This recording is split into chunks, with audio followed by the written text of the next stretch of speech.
Transition series के match 4 की अगर हम बात करें, जी हाँ, तो नेपाल वर्सेस पीएनजी ये आज मैच रहा है। सबसे इंपॉर्टेंट बात यार, जिस तरह की परफॉर्मेंस आज नेपाल की तरफ से देखने को मिली है, चाहे बैटिंग डिपार्टमेंट से हो या फिर बॉलिंग से हो, लगा कि बैटिंग से तो कुछ एक्स्ट्रा बहुत अच्छी परफॉर्मेंस देखने को मिली है, लेकिन बॉलर्स ने और खास करके एक प्लेयर ने उस पूरी जो परफॉर्मेंस है बैटिंग को, उसको कहीं ना कहीं at the end over shadow कर दिया। आपका पहला रिएक्शन, करण केसी एक ही मैच में अपने 50 T20 विकेट पूरे किए, 5 विकेट हॉल भी लिया इसमें और हैट्रिक भी उन्होंने आज अपनी टीम के लिए लेकर दिखाई। ये जो पिछली बार रूल की वजह से नहीं हो पाया था, कई सारे डाउट्स थे, इस बार उन्होंने कहा इस बार मुझे कोई रूल नहीं रोक पाएगा, इस बार तो मेरी हैट्रिक तय है। बिल्कुल, और ये परफॉर्मेंस जो हुई है ये T20 आई में जो जितना हमने देखा है अभी तक, ये बेस्ट परफॉर्मेंस है, बहुत बहुत ज्यादा हाई रेट परफॉर्मेंस है, क्योंकि इसमें डोमिनेट वाला परफॉर्मेंस हुआ है, कुछ नहीं रखा। ये कहना चाहूंगा, कोई पूरा रेस्पेक्ट है पीएनजी को, लेकिन आज जिस तरीके का नेपाल ने क्रिकेट खेला है, हर डिपार्टमेंट में फेलियर साबित कर दिया है नेपाल ने पीएनजी को।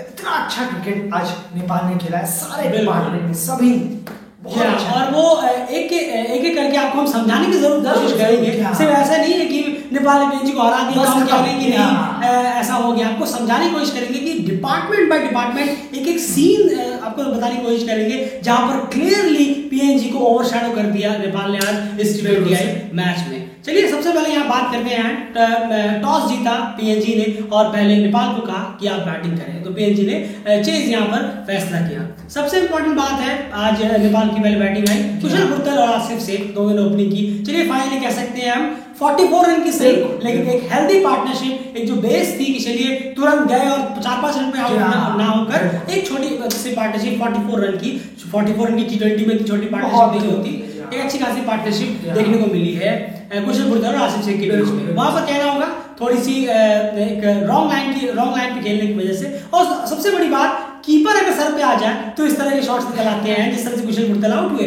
ऐसे खेलने गए और एज सामने। बिल्कुल सही, और ये हो जाता है कभी कभार, सिंगल लेने के चक्कर में आप एज दे देते हैं और वो कभी कभार आपके या तो मिड विकेट पे जा गिरती है या फिर आपके कवर एरिया पे चली जाती है। तो यही हुआ, कवर के एरिया पे उनकी बॉल गई और वो सॉफ्ट डिस्मिसल, वो आउट। बिल्कुल कह सकते हैं, शुरुआत उन्होंने अच्छी की थी, तभी तो 44 रन तक पार्टनरशिप पहुंची है।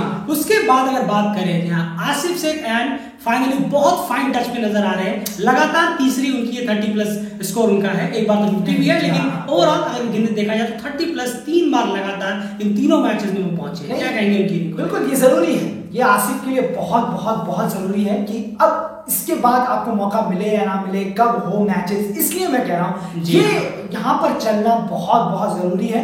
इससे सीधे रास्ते आपके वनडे के लिए वापस खुल जाएंगे, जो कि आपको आना ही है वनडे में, कोई बड़ी बात नहीं है। पर जो सोच थी आपने उसे गलत साबित किया और अब आप वापस से वनडे टीम में नजर जरूर आएंगे। डेली क्रिकेट को उम्मीद, बिल्कुल उम्मीद है, और हम तो उसी पर भी कायम है कि आप कुशल बुर्तल और आसिफ शेख की ओपनिंग पेयर है उससे दोनों जगह सेम ही रहने दीजिए। हम लगातार कहते आ रहे थे और आगे भी कहते जरूर रहेंगे। खैर एंड उसके बाद रोहित पुड़ैल, उन्होंने भी आज शानदार इनिंग खेली है, उन्होंने भी 30+ को वापस से क्रॉस किया। वहीं पर अगर दीपेंद्र सिंह ऐरी की इनिंग की मैं बात करूं, उनकी इनिंग को आप किस तरह से देखते हैं? 60+ रन की इनकी इनिंग रही, कितना इंपॉर्टेंट इस 203 रन के फेस में आप उस इनिंग को मानते हैं और जिस वक्त वो आए थे? नहीं बिल्कुल, देखिए पार्टनरशिप भी वहां पर करनी थी, वहां पर आपके पास स्कोर भी अच्छा था, वहां पर नेपाल ने स्कोर भी अच्छा बना लिया, उसके बाद पार्टनरशिप भी देनी थी। ऐसा नहीं है, यहाँ ये अच्छा किया कि हाँ मारने के लिए ज्यादा नहीं गए, थोड़ा टाइम लगा, थोड़ा सा रन लिया और उसके बीच भी मारा। ऐसा नहीं है कि वो मार ही नहीं रहे, 200 का स्ट्राइक रेट था उनका जब वो आउट होके गए। बहुत अच्छा खेले हैं, क्रिकेट बहुत अच्छा खेले हैं आज, सच में उनकी बैटिंग को देख के लगा कोई हड़बड़ी नहीं है, और शॉट सिलेक्शन भी शानदार थे, 3 चौके 4 छक्के सब कुछ। लेकिन स्टार्टिंग अच्छा लगा कि जब जरूरत थी कि हाँ अभी मुझे आउट नहीं होना है फिलहाल, तो मैं अभी आउट नहीं होऊंगा, अभी थोड़ा स्कोर बनाऊंगा, स्कोर कुछ होगा टीम का, तब मैं शुरुआत करूंगा ज्यादा अटैक करने का बजाय शुरुआत ही अपनी इनिंग के। बिल्कुल, तो चलिए आज यहाँ पर उसके बाद की अगर बात करें यार, जिस तरह की इनिंग आज यहाँ पर खेली है डेब्यूटेंट ने, आदिल अंसारी की मैं बात कर रहा हूँ, उन्हें ऊपर भेजा गया आज बाकी सबसे, और दीपेंद्र सिंह ऐरी के साथ उन्हें खड़ा कर दिया गया कि आपको अब जाकर यहाँ परफॉर्म करना है। शॉट सिलेक्शन जिस तरह के देखे गए, एक चीज आपको मैं समझाने की कोशिश कर रहा हूँ कि जिस तरह के शॉट्स उन्होंने खेले हैं और जितनी पावर से उन्होंने वो शॉट्स खेले, कहीं ना कहीं डेफिनेटली ये एक कहना होगा, शुरुआती दौर में सही, लेकिन कहना होगा कि एक बहुत ही सिंपल सा आईना दिखाया है कुशल मल्ला और लोकेश बाम को। लोकेश बाम, कुशल मल्ला को भी मौके मिले थे, लेकिन इनको भी एक मौका मिला सिर्फ, और उन्होंने उस मौके का जबरदस्त फायदा उठाया और चारों तरफ उन्होंने, खास करके जो उनकी शॉट की एबिलिटी थी, पावर है, उसके बारे में आप क्या कहेंगे? बहुत हेलीकॉप्टर शॉट बहुत ज्यादा पावर है। और आपने ये सही कहा कि कुशल मल्ला को मौके मिले इतने, लोकेश बाम को थोड़े मौके मिले, वहां पर सिर्फ एक मौका मिला, वहां वो नहीं दिखा पाए, लेकिन इनको 10 से 11 बॉलें मिली और इन्होंने वो करके दिखा दिया। ये सब चीजें डेब्यूटेंट के लिए बहुत जरूरी होती है। वहां आपको 50 बॉलें 100 बॉलें नहीं मिलेंगी, डेब्यूटेंट है, आपके नखरे नहीं हो सकते, जितना मिला है आपको करना है। वेल डन आदिल अंसारी, बहुत अच्छी इनिंग आपकी रही है, तोड़ के रख दिया, कहना होगा 19वां ओवर डेथ एंड हो गया बिल्कुल पीएनजी के लिए, खत्म कर दिया आदिल अंसारी 1 and 1। अब आपको यह समझाने के लिए कोशिश करते हैं कि किस तरह से नेपाल ने जो है डिपार्टमेंट बाय डिपार्टमेंट पीएनजी की आज खबर ली है। सबसे पहले मैं आपको बात करूं, अयान, बहुत ही ज्यादा खराब बॉलिंग आज पीएनजी की रही है, इसमें कोई दोराय नहीं है। उनके पास आज सिर्फ 3 ही डिलीवरी थी, लेग स्टंप पे या फिर ऑफ पे बहुत ज्यादा विड देना या फिर ओवर पिच डिलीवरीज। इसके अलावा उन्होंने कोई बॉलिंग ही समझ भी नहीं आ रही इनको कि आज कौन सी बॉलिंग रखी जाए। लगातार लेग ब्रेक पे खूब रन बने हैं और वह पीछे भी, जी हाँ, और बैक ऑफ द फील्ड भी बहुत सारे रन बने हैं, ये आपने भी देखा।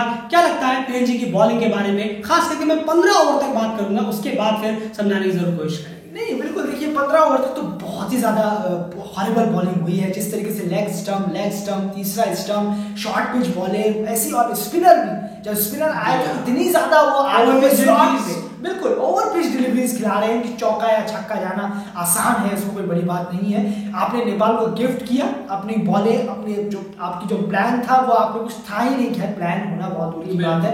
इतनी ज्यादा ओवर पिच बॉलें, लेग स्टंप पे बॉलें, तो उसमें कोई दिक्कत नहीं थी। नेपाली उसे गिफ्ट समझकर बाउंड्री के बाहर वो भेजते गए और आप लोग और बद से बदतर बॉलिंग कराते चले गए। जी हाँ, अब यहाँ पर समझाने की मैं कोशिश करता हूँ कि पीएनजी की बॉलिंग खराब कैसे हुई है। 15 ओवर तक उनकी जो भी बॉलिंग रही है लगातार उनकी खराब रही है, लेग साइड पर डालना, ओवर पिच डालना। उसके बाद आपने 17वां ओवर नोटिस किया होगा, जब 17वें ओवर में मेरे ख्याल से नौशाना पोखाना थे और सामने दीपेंद्र सिंह ऐरी थे। उन्होंने लगातार जैसे ही उन्होंने लेग साइड को छोड़ा और ऑफ स्टंप पे वाइड यॉर्कर की अगर मैं बात करूं, वो उन्होंने ट्राई करना शुरू किया, तो आप देखिए उस ओवर में कितना ज्यादा स्ट्रगल किया दीपेंद्र सिंह ऐरी ने। सिर्फ 3 रन आए उस ओवर में, उसके अलावा पूरी तरह से फ्रस्ट्रेट होते हुए नजर आए दीपेंद्र सिंह ऐरी उस पूरी बॉलिंग में। तो वहां पर क्लियरली ये दिखा रहा है कि 17वें ओवर में जो बॉलिंग पीएनजी ने कराई है वो एग्जैक्टली एक भी बॉल या फिर एक भी ओवर इससे पहले नदारद था पूरे 16 ओवर में, जहां पर सिर्फ आप leg side, over pitch deliveries, leg side, कभी पीछे चौका जा रहा है, कभी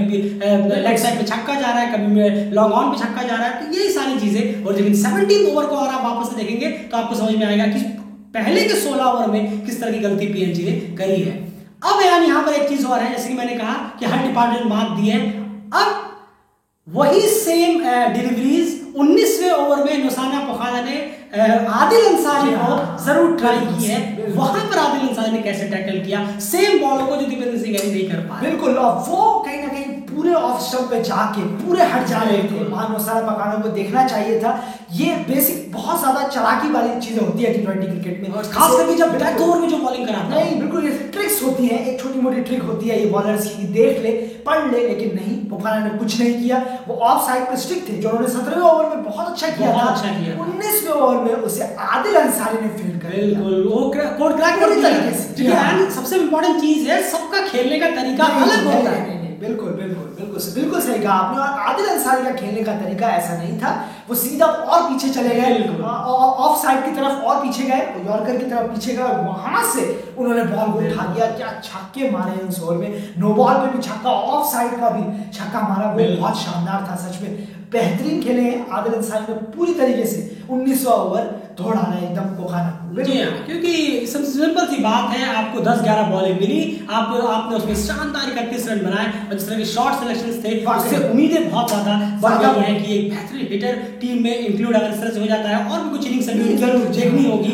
सिर्फ इस इनिंग की हम यहाँ बात कर रहे हैं कि जो शॉट्स, खास करके हम शॉट्स की उनकी बात कर रहे हैं, जो पावरफुल शॉट्स लगाए उसकी ज्यादा तारीफ यहाँ पर बनती है। किस तरह से आगे इस चीज को कैरी फॉरवर्ड कर पाएंगे, सब और बेहतरीन बॉलर आएंगे, इस टैक्टिक्स के साथ बॉलर आएंगे, वो बॉलर जो पढ़ पाएंगे कि वो लेग स्टंप पे हम ऑफ के बाद तुरंत बॉल चेंज कर दें, उस वक्त किस तरह की स्ट्रेटजी रहेगी वो देखने की बात होगी। लेकिन आज जो उनकी इनिंग रही है उनसे उनकी तारीफ कोई नहीं छीन सकता, जबरदस्त रही है। 204 रन बिल्कुल भी आसान नहीं है, जबकि 180 चेज करना मुश्किल हो रहा था। 204 रन नेपाल की इस तरह की बॉलिंग रही है, उसको देखते हुए पीएनजी की शुरुआत जो है वो डिजास्टर से कम नहीं रही। 10-12 रन के अंदर 2 विकेट हो गए।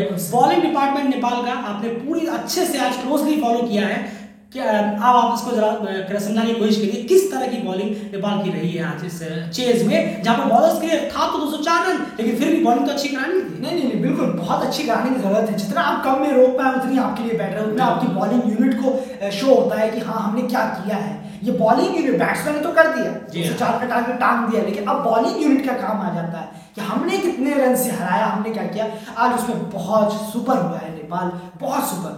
पहले शुरुआत में करण केसी ने शानदार बॉलिंग की, 2 ओवर में 7 रन, 2 विकेट निकाले, असद वाला का और लेगा साइका का जबरदस्त विकेट निकाला। लेकिन उसके बाद यहाँ पर बहुत दिक्कत आई। अच्छी बॉलिंग रखी थी करण केसी ने, कहना होगा बेहतरीन फील्ड प्लेसमेंट, इसकी तारीफ करनी होगी करण केसी के लिए। डीप स्क्वायर लेग में शॉर्ट बॉल डाली, वहां प्लेयर मौजूद है, ये बहुत अच्छा तरीका है करण केसी का। फिर उन्होंने एक शॉर्ट बॉल डाली, असद वाला ने मारा और थर्ड मैन की तरफ गई, वहां भी फील्डर मौजूद है। ये दर्शाता है कि बेहतरीन फील्डिंग प्लेसमेंट के साथ बॉलिंग में बहुत शानदार करण केसी। बिल्कुल, ये बहुत इंपॉर्टेंट होता है खास करके T20 में कि आपने जो फील्डिंग ले रखी है उसके हिसाब से आप बॉलिंग भी कराएं। ये कहीं ना कहीं बहुत ज्यादा दिक्कत, बहुत टीमों में टेस्ट एलिमिनेशंस के भी मैचेस में देखा जाता है। आप अपनी फील्डिंग तो कुछ और ले रखी है, आप बॉल कुछ और रख रहे हैं, या फिर आप इतने प्रेशर में कि आपने बॉल चेंज कर दी है, वो करण केसी ने आज बिल्कुल भी यहाँ पर नहीं किया। उसके बाद सबसे इंपॉर्टेंट बात है एंड लेगा साइकिल के बारे में कहना चाहूंगा। कैपेबिलिटी उनके अंदर है लेकिन वो परफॉर्म नहीं करते हैं। लंबा एक इनिंग जो है ओडीआई में 90s की है, लेकिन T20 फॉर्मेट में वो परफॉर्मेंस निकल कर नहीं आ रही, क्योंकि आपको अपना ऑर्डर भी देखना होगा। आप ओपनिंग कर रहे हैं, बिल्कुल, ये तो खैर है। असद वाला ओपनिंग कर रहे हैं, उनके साथ लेगा साइका भी कर रहे हैं, तो दोनों को जिम्मेदारी लेनी है और लेगा साइका को तो और ज्यादा लेनी है। परफॉर्म बिल्कुल ही नहीं हो रहा है उनसे, प्रेशर बहुत ज्यादा है। लेकिन ऐसा भी उम्मीद नहीं है कि पीएनजी निकाल देगा आपको या बाहर नहीं, मैं वो तो बात नहीं, लेकिन आपके खुद पर सेंस भी होता है कि हाँ मैं टीम पे परफॉर्म नहीं कर रहा, मुझे काम करना होगा। अब T20 में तो आपको काम करना है, स्ट्रिक्टली T20 की यहाँ पर बात हो रही है। उसके बाद 13 रन पर शायद 2 विकेट थे पीएनजी। उसके बाद किस तरह का फेस रहा है, ये इतना लंबा जो क्रॉस किया है, 150 जो क्रॉस किया है, इस फेस को आप कैसे देखते हैं? यहाँ पर किसका इंपॉर्टेंट योगदान रहा है, और नेपाल की बॉलिंग को मिड ओवर्स में आप किस तरह से देखते हैं? बहुत ही मिड ओवर्स में यहाँ पर क्या मतलब शुरू के 3 ओवर बहुत अच्छी बॉलिंग हुई, कंट्रोलेबल बॉलिंग हुई, पर उसके बाद चार्ल्स अमिनी और टॉनी मूरा, कहना होगा कि इन दोनों जो गेम खेला है वो नेपाल के बॉलर्स इन पर अटैक नहीं कर पाए शुरू के कुछ ओवर। जब तक ये वहां मौजूद थे, तब तक ऐसा लग रहा था कि हाँ गेम ऑन है, ऐसा लग रहा था कि यस गेम ऑन है पूरी तरीके से, कुछ भी हो सकता है। इतनी तेजी से रन बना रहे थे, शायद संदीप रामीचाने हो, अविनाश बोरा हो, दीपेंद्र सिंह ऐरी हो, और फिर 1 ओवर सोमवार का हमने डाला था। लेकिन उसके बाद हम जरूर बात करेंगे, वापस आए थे ये, उसके बाद संदीप ने लगाया, पर शुरू में बुरी तरीके से फेलियर हुए नेपाल के ये बॉलर्स, इनको कंट्रोल करने में और बाउंड्रीज को थोड़ा लो करने में, कहीं कम करने में। एक चीज है यहाँ पर जरूर नजर आ रही है, असद वला ने जो टॉनी उरा को नीचे किया है, खुद को ऊपर किया है, वहां टॉनी उरा परफॉर्म जरूर कर रहे हैं, लेकिन वहां पर असद वला को भी थोड़ा सा ओपनिंग में परफॉर्म करना होगा। क्या कहेंगे आप टॉनी उरा की इनिंग को? नहीं, आपने बिल्कुल सही रीड किया है। असद वला, माफ कीजिएगा, टॉनी उरा नीचे आकर रन बना रहे हैं, बिल्कुल ये अच्छा साइन है T20 क्रिकेट में। अगर और ज्यादा, क्योंकि पीएनजी को खेलना भी है क्वालिफायर, वहां पर बहुत अच्छा साइन है कि टॉनी उरा अभी इस वक्त रन बना रहे हैं, एक साइन अच्छा है। ओडीआई में क्या होगा इसको लेके असद वाला को सोचना है, उनको सोचना है। यहाँ पर बहुत अच्छा है कि पर असद वाला को भी रन करना है। बिल्कुल, मैं ये कह रहा हूँ 20-25 मारिए, पर स्टार्टिंग जरूर दीजिए टीम को, ये सबसे इंपॉर्टेंट फेस है। अब यहाँ पर जैसे चार्ल्स अमिनी और टॉनी उरा की बात करें तो इन दोनों ने एक तरफ से पीएनजी को यहाँ पर संभाल के रखा था, उम्मीद रखी थी कि हाँ चलिए इस चेस में हम फिलहाल ऑन है। वो फेस को किस तरह से आप देखते हैं जहां पर वापस से नेपाल की बॉलर्स ने जबरदस्त वापसी की, करण केसी ने अपने 5 कंप्लीट किया, हैट्रिक लिया, और ओवरऑल लास्ट का जो फेस रहा है बॉलिंग स्पेल्स का, उसे आप किस तरह से देखते हैं? सोपाल कामी का जो 12वां ओवर आया तो संदीप रामचांद्र ने उन्हें लगाया, अविनाश बोरा भी बॉलिंग करा रहे थे, 12वां ओवर आया, वहां पर जाकर ये मैच एग्जैक्टली मेरे अंदर यही फीलिंग थी कि हाँ अब तो ये मैच नेपाल ले गया, हो गया मैच। जब 11.1 पहली बॉल ही डाली और पहली बॉल स्लॉट पे रखी और उन्होंने मारा, टॉनी उरा ने खींचकर, और सामने लॉन्ग ऑन पे कुशल भुट्टे ने सीधा हाथ में कैच पकड़ा। वहीं मैं एग्जैक्टली समझ गया कि अब हो गया, अब चाहे वो कोई कितना भी मार ले इस टारगेट को चेज नहीं कर पाएगा, भले वो कितना पास पहुंच जाए। और एग्जैक्टली वो हुआ। वहां पर सोमपाल कामी ने 2 बार स्ट्राइक किया, एक बार टॉनी मुरा को ले उड़े सेम लॉन्ग ऑन पर, और एक बार माफ कीजिएगा चार्ल्स अमिनी को ले उड़े लॉन्ग ऑफ पर, सेम वही कुशल गुर्तेल वही सेम बॉल आगे स्लॉट पर डाली, उन्होंने मारने का कोशिश किया पर गई नहीं, पार नहीं हुई, सीधा कुशल गुर्तेल के हाथ।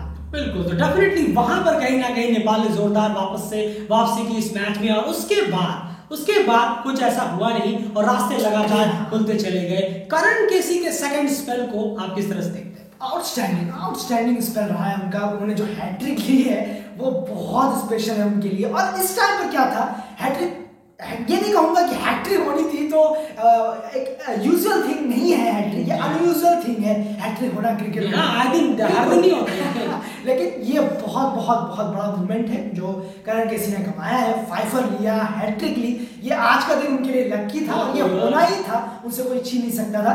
एक छोटी सी बात यहाँ जरूर बोलूंगा, अंपायरिंग आज बहुत खराब हुई है। जब करण केसी ने थ्रो मारा था तब वो रन आउट थे, नॉर्मल रन हुआ, सीधा रन आउट थे, लेकिन अंपायर ने कहीं और अपनी ऐसे मूंद ली थी क्योंकि वो बॉल थ्रो लगा, वो जो बेल्स थी वो उड़ गई, वो आउट था।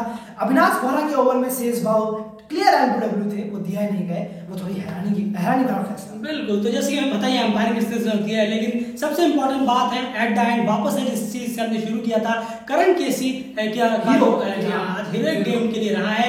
लकी भी डे उन्हीं के लिए रहता है जो उसे कमाते हैं, जो अर्न करते हैं। वो लगातार बेहतरीन परफॉर्म कर रहे हैं अपनी टीम के लिए, और अभी भी वॉरियर की तरह परफॉर्म उनकी लगातार जारी है। एक ही मैच में 50 T20 विकेट, 5 विकेट और हैट्रिक भी, इससे और क्या लेंगे आप अगर आप एक बॉलर हैं तो, और वो तो साथ में पिंच हिटर भी चलाते हैं। खैर ये तो बात हो गई इनकी काफी बड़ी जीत की पीएनजी के लिए इस ट्रांजिशन सीरीज में। अब लगभग टेक्निकली अभी भी रास्ते खुले हैं, लेकिन बहुत ज्यादा, लेकिन अब ये है पीएनजी के खुद के हाथ में वो चीज नहीं रही। अब फाइनल में पहुंचना उनके खुद के हाथ में नहीं रहा।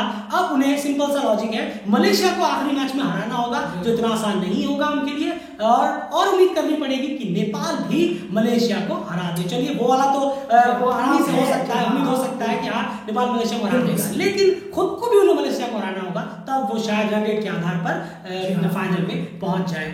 पीएनजी की बाकी बैटिंग को आप किस तरह से देखते हैं, नॉर्मन वर्मा और उनके आसपास के प्लेयर्स के फेस? नहीं देखिए, स्टार्टिंग में ये दिक्कत हुई ना, जब आपके पावर प्ले में 2 विकेट चले गए, लेगा साइका असल रन करने होंगे ओपनिंग में। नहीं बिल्कुल करना होगा, और तभी तो मुश्किल हो गई। 204 रन का स्कोर, पावर प्ले में 2 विकेट गिर जाए और आपके नीचे के प्लेयर इतने चलने दिया ना जाए, चलेना नहीं, चलने दिया ना जाए, लेकिन ऊपर के जो हैं वो तो कम से कम अपनी कंट्रीब्यूशन कर सकते हैं। वो इस तरीके से आउट हुए हैं, मारने गए हैं, और स्टार्ट ही हुआ है मैच और वो मारने के लिए गए हैं। असद वाला परफॉर्म नहीं कर रहे हैं, लेगा साइका परफॉर्म नहीं कर रहे हैं, तो टीम ही इस वक्त परफॉर्म नहीं है। 2-3 प्लेयर हैं जो कर रहे हैं परफॉर्म, इसलिए टीम स्कोर कर पा रही है। बिल्कुल, तो ये लेकिन 2-3 प्लेयर से सिर्फ बात नहीं बनेगी, आपको कम से कम 6-7 प्लेयर चाहिए एक मैच में वो कंप्लीट परफॉर्मर के साथ, तभी आप कुछ मैच को जीत सकते हैं। कभी-कभी T20I में 1-2 प्लेयर्स के दम पे आप जीतते हैं, वो उनका डे होता है, लेकिन ओवरऑल आपको अगर ऐसे टूर्नामेंट्स में जीत दर्ज करनी है तो आपकी टीम परफॉर्मेंस बहुत ज्यादा इंपॉर्टेंट हो जाती है। ओवरऑल एक चीज और है पीएनजी के बॉलर्स के लिए खास करके,